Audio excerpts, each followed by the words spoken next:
শিগগিরই বিশ্বকাপ ফুটবল খেলা শুরু হবে। এই খেলাকে কেন্দ্র করে আমাদের সমাজে ব্যাপক উন্মাদনা দেখা যায়। এ বিষয়ে সমাজের যুবকদের প্রতি আপনার নাসিহা কামনা করছি।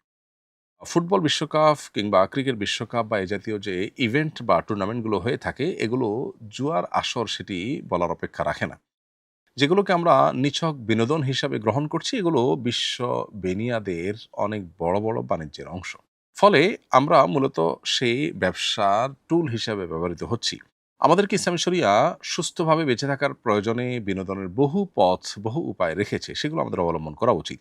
নবী করিম সাল্লাল্লাহু আলাইহি ওয়াসাল্লাম বলেছেন, মিন হুসনি ইসলামিল মারই তারকুহু মা লা ইয়ানি। একজন মুসলমান ইসলাম সুন্দর হবে তখনই যখন সে অনর্থক অহেতুক কাজ পরিহার করবে। কোরআনে কারিমে আল্লাহ তাআলা সফল মুমিন এবং জান্নাতুল ফিরদাউসের উপযুক্ত হবে যে সমস্ত মুমিনরা, তাদের বৈশিষ্ট্য বলতে গিয়ে সূরা মুমিনুনের শুরুতে বলেছেন, ওয়াল্লাযীনা হুম আনিল লাগবি মুরিদুন, যারা লাগব বা অহেতুক অনর্থক কাজ থেকে বিরত থাকবে, বেঁচে থাকবে, এই মানুষগুলো জান্নাতুল ফিরদাউসের অধিবাসী হবে।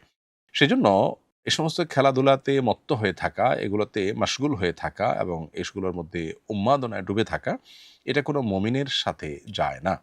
একজন মুমিন যিনি আখিরাতে বিশ্বাসী হবেন, একজন ঈমানদার যিনি জান্নাত জাহান্নামে বিশ্বাসী হবেন, তার কাছে জীবনের প্রতিটা মুহূর্ত গুরুত্বপূর্ণ। তিনি সময় নষ্ট করতে পারেন না এভাবে। অন্তত বিনোদনের নামে আরেকজন খেলাধুলা করবে, সেখানে তার লাভ লস নিহিত আছে। এটার পেছনে বহু জুয়া, বহু হারাম বিষয় জড়িত আছে। এই খেলা দেখতে গিয়ে পর্দায় আপনাকে চোখের জেনায় লিপ্ত হতেই হবে। সেটা থেকে বেঁচে থাকার কোনো উপায় নেই। আপনি ইচ্ছাকৃত গুনাহে লিপ্ত হচ্ছেন প্ল্যান করে। আপনি জানেন এদিকে তাকালেই গুনাহ হবে। সেদিকে আপনি তাকাচ্ছেন, অথচ সেদিকে না তাকিয়ে আপনি পারেন।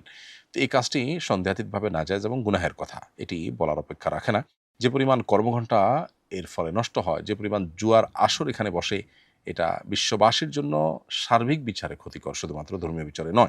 অনলাইন অফলাইনে যে পরিমাণে মারামারি হয়, হানাহানি হয়, যে পরিমাণে আপনার রেষারেষি হয়, এমনিতে আমাদের সমাজে ধর্মীয়, রাজনৈতিক নানা কারণে ভেদাভেদের অভাব নেই। আবার খেলাকে ঘিরে আমরা বিভিন্ন দেশের অনুসারী হয়ে, ভাগ হয়ে আপনার গন্ডগোল, ফাসাদ হতে পর্যন্ত দেখা যায়। অনেকে আত্মহত্যা করতে পর্যন্ত দেখা যায়। রাত জেগে খেলা দেখা এবং স্বাস্থ্য ঝুঁকি, পড়াশোনা নষ্ট হওয়া সহ বহুবিধ ক্ষতি এ সমস্ত টুর্নামেন্টের কারণে আমাদের হয়ে থাকে। লাভ যদি আমরা বলি তাহলে অলমোস্ট 0।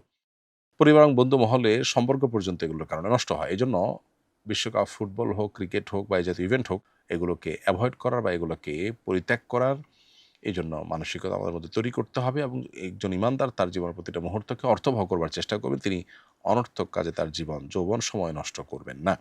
কারণ এগুলো সবগুলোর জন্য আল্লাহর কাছে জবাবদিহি আমাদের করতে হবে, আমাদের জীবন কি আমরা কাটিয়েছি সেজন্য।